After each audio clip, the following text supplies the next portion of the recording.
Bapak, Ibu, dan saudara sekalian, firman Tuhan akan kita renungkan dari Kisah Para Rasul 27 ayat 11 demikian.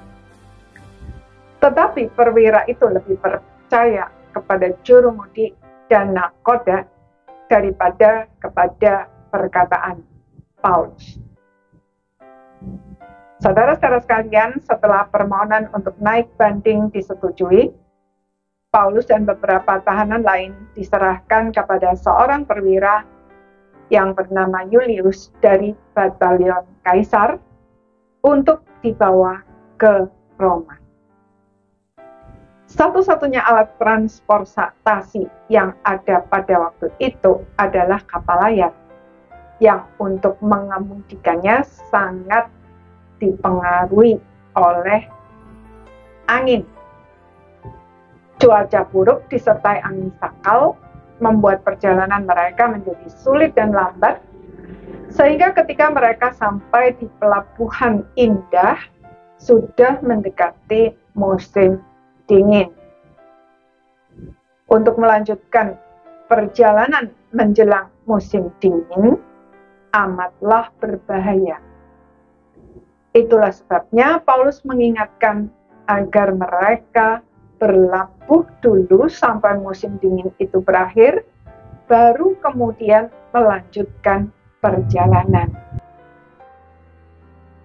Namun, jurumudi dan nakoda kapal itu yakin bahwa mereka bisa melanjutkan perjalanan dengan selamat, dan perwira itu lebih percaya kepadanya daripada kepada Paulus.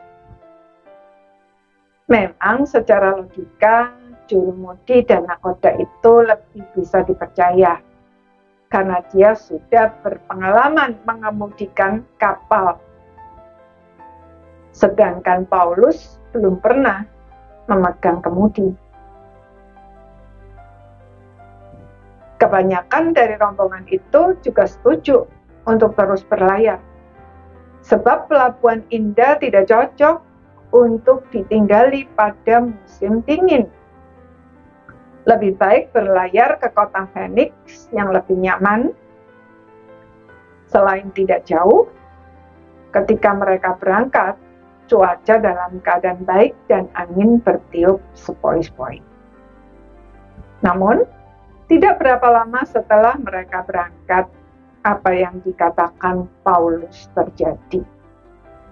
Badai dahsyat menerjang, sehingga mereka harus menurunkan layar dan membiarkan kapal itu terombang-ambing di tengah laut. Ketika keadaan semakin buruk, mereka terpaksa membuang barang-barang yang ada di kapal, termasuk alat-alat kapal ke laut, sehingga mereka bukan hanya kehilangan semuanya termasuk kapal itu pada akhirnya, tetapi juga hampir-hampir kehilangan nyawa mereka.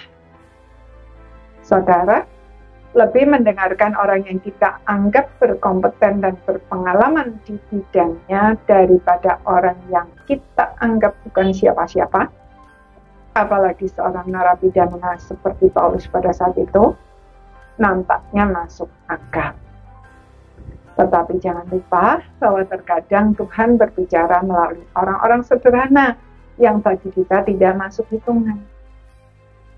Mengabaikannya bisa membawa hidup kita ke dalam bahaya.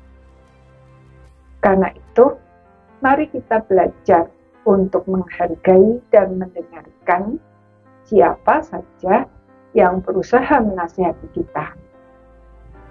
Bukan untuk diterima mentah-mentah, tetapi digumulkan dengan Tuhan dan diuji dengan kebenaran firman-Nya sampai kita mendapat konfirmasi dari Tuhan. Dengan demikian kita terhindar dari bencana yang tidak perlu. Amin.